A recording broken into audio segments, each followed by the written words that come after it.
Pour accéder à certains dossiers ou fichiers, il est nécessaire de les rendre visibles. Donc pour cela, il faut d'abord, grâce au gestionnaire de fichiers, se déplacer au niveau de l'onglet affichage pour vérifier que la case élément masqué est bien cochée. Notez que si cette case-là n'est pas cochée, certains éléments ne seraient pas visibles ou disponibles. Exemple, si je suis ici dans le dossier utilisateur, vous voyez qu'il y a un dossier default qui est légèrement translucide. Si jamais la case ici n'est pas cochée, ce dossier n'est pas visible.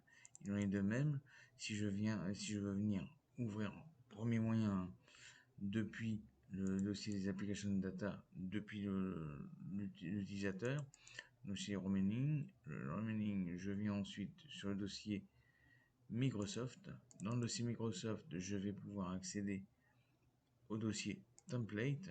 Et dans ce dossier template, c'est ici que je vais pouvoir venir accéder au fichier normal.dot. Cliquez sur ouvrir pour accéder à ce fichier. Et donc là, vous voyez que là, je suis bien sur le dossier normal.dot qui serait modifiable.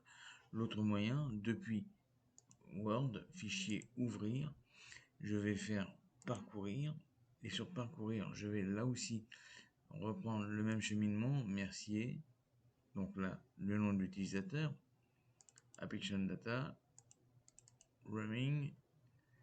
Dans le dossier Roaming, je reprends le dossier Microsoft. Et là encore, je reviens me placer dans le dossier Template qui reprend les éléments de base où je vais pouvoir ouvrir le fichier normal.dot afin de lui porter les nouvelles modifications.